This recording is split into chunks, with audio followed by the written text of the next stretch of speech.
Hello friends, welcome to Jeevanya's kitchen.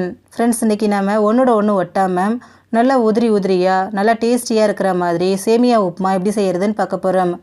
இதில் நம்ம காய்கறிகள் சேர்த்து செய்கிறதுனால ரொம்ப டேஸ்டியாகவும் ரொம்பவே ஹெல்த்தியாகவும் இருக்குங்க. இது எப்படி செய்கிறதுங்கிறத பார்க்குறதுக்கு முன்னாடி நம்ம சேனல் ஜீவன்யாஸ் கிச்சனை மறக்காமல் சப்ஸ்கிரைப் பண்ணி பக்கத்தில் இருக்க பெல் சிம்பிளையும் கிளிக் பண்ணிக்கோங்க. ஃபஸ்ட்டு ஸ்டவ்வில் ஒரு பாத்திரத்தில் தண்ணி வச்சுருங்க. தண்ணி நல்லா இந்த மாதிரி கொதிக்க ஆரம்பிக்கிற ஸ்டேஜில் இதில் 1 டீஸ்பூன் அளவுக்கு உப்பு, 1 டேபிள் ஸ்பூன் எண்ணெய் சேர்த்துக்கோங்க. இது கூடவே மெஷரிங் கப்பால் 2 கப் அளவுக்கு சேமியா சேர்த்துக்கோங்க. சேமியா பார்த்திங்கன்னா உப்புமா சேமியா எடுக்க வேண்டாம், நல்லா கெட்டி சேமியா இருக்கும் இல்லைங்களா, அதை சேர்த்துக்கோங்க. சேர்த்துட்டு இது நல்லா வேக வச்சு எடுத்துருங்க. வேக வைக்கிறதுன்னு பார்த்திங்கன்னா ரொம்ப குழைய வேக வைக்கக்கூடாது, நல்லா நெத்து பக்குவத்துக்கு வேக வச்சு எடுத்தால் தாங்க நமக்கு சரியாக இருக்கும். இப்போ இது வேகட்டும். ஒரு 3-4 நிமிஷம் கூட ஆகாதுங்க இது வேகிறதுக்கு. பாருங்கள், நல்லா வெந்து வந்திருக்கு. பார்க்கும்போதே நமக்கு தண்ணி தடிச்சு வந்திருக்கு இல்லைங்களா. இப்போ இது வெந்துருச்சான்னு பார்க்குறதுக்கு கையில் ஒரு சேமியாவை எடுத்துகிட்டு அழுத்தி பார்த்திங்கன்னா ரொம்ப குழையாமல் இந்த மாதிரி உடையணும். இதுதான் சரியான பக்குவம். இப்போ இதை எடுத்து அப்படியே வடிகட்டிக்கங்க. வடிகட்டினதுக்கப்புறமா நார்மல் தண்ணி சேர்த்து ஒரு தடவை நல்லா வாஷ் பண்ணிவிடுங்க. இந்த மாதிரி வாஷ் பண்ணும்போது சேமியா மேற்கொண்டு வேகாமல் இருக்கும்.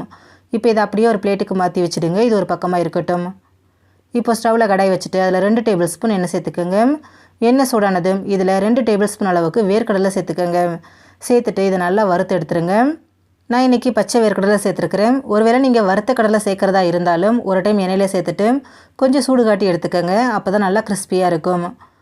பாருங்கள், நல்லா வறுபட்டு வந்திருக்கு. இப்போ எண்ணெயை வடிச்சிட்டு அந்த வேர்க்கடலையை மட்டும் தனியாக எடுத்து வச்சுருங்க. இது நம்ம கடைசியாக தான் சேர்க்க போகிறோம். இப்போது அதே எண்ணெயில் 1 டீஸ்பூன் கடுகு சேர்த்துக்கோங்க. கூடவே 1/2 டீஸ்பூன் கடலைப்பருப்பு, 1/2 டீஸ்பூன் உளுத்தம்பருப்பு, 1/2 டீஸ்பூன் சீரகம், 1/4 டீஸ்பூன் பெருங்காயத்தூள், கொஞ்சமாக கறிவேப்பிலை சேர்த்துருங்க. சேர்த்துட்டு இது எல்லாத்தையும் நல்லா பொரிய விட்டுருங்க. கடுகு சீரகம் நல்லா பொரியணுங்க. பொரிஞ்சதுக்கப்புறமா இது கூட 1 டீஸ்பூன் அளவுக்கு துருவின இஞ்சி, 2 பச்சை மிளகாய் பொடியை நறுக்கினது சேர்த்துக்கோங்க. சேர்த்துட்டு அந்த இஞ்சி பச்சை மிளகாவோட பச்சை வாசனை போகிற அளவுக்கு இதை நல்லா கலந்து விடுங்க. பாருங்கள், இஞ்சி பச்சை மிளகாய் ரெண்டுமே நல்லா வதங்கியிருக்கு. இப்போ இதில் ஒரு வெங்காயத்தை நீல வாக்கில் கட் பண்ணி சேர்த்துக்கோங்க. சேர்த்துட்டு வெங்காயம் நல்லா சாஃப்டாகிற அளவுக்கு இதை கலந்து விடுங்க.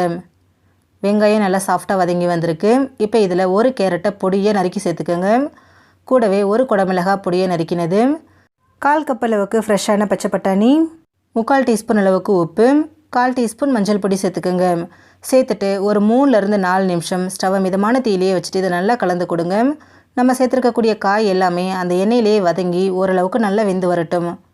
பாருங்கள், நம்ம சேர்த்த காய் எல்லாமே ஓரளவுக்கு நல்லா வெந்துருச்சான்னு பார்க்குறதுக்கு கரண்டியால் இந்த மாதிரி அழுத்தி பாருங்கள். நல்லா சாஃப்டாக மசியுது இல்லைங்களா, இந்த அளவுக்கு வெந்தால் சரியாக இருக்கும். இப்போ இதில் நம்ம ஏற்கனவே வேக வச்சுருக்கக்கூடிய சேமியாவை சேர்த்துருங்க. சேர்த்துட்டு ஸ்டவ்வை மிதமான தீயிலேயே வச்சுட்டு இதை நல்லா ஒன்று சேர்த்து கலந்து விடுங்க. ரொம்ப போட்டு திருப்பினீங்க அப்படின்னா சேமியா உடைய வாய்ப்பு இருக்குது. அதனால் கரண்டி வச்சு பொறுமையாக இந்த மாதிரி கலந்து கொடுங்க. நம்ம சேர்த்துருக்கக்கூடிய சேமியா அந்த மசாலா எல்லாமே நல்லா ஒன்று சேர்ந்து வரணும். அது வரைக்கும் இதை நல்லா இந்த மாதிரி மிக்ஸ் பண்ணி விடுங்க. பாருங்கள், எல்லாமே நல்லா ஒன்று சேர்ந்து வந்திருக்கு. சேமியா கொஞ்சம் கூட உடையில பாருங்கள்.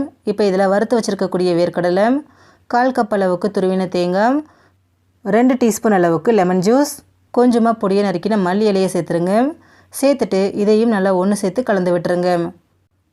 ரொம்ப நேரத்துக்கு மிக்ஸ் பண்ண வேண்டாம், ஒன்று சேர்ந்து வர அளவுக்கு கலந்து விட்டாலே போதும்.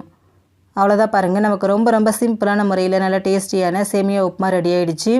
ஃப்ரெண்ட்ஸ், நீங்களும் இந்த ரெசிபியை ட்ரை பண்ணி பாருங்கள். இந்த வீடியோ உங்களுக்கு பிடிச்சிருந்தா லைக் பண்ணுங்கள், ஷேர் பண்ணுங்கள், கமெண்ட் பண்ணுங்கள். ஜீவன்யாஸ் கிச்சனை சப்ஸ்கிரைப் பண்ணி பக்கத்தில் இருக்க பெல் சிம்பிளையும் கிளிக் பண்ணிக்கோங்க. அப்போ தான் நான் போடுற வீடியோஸோட நோட்டிஃபிகேஷன்ஸ் உடனுக்குடனே உங்களுக்கு வரும். தேங்க்யூ.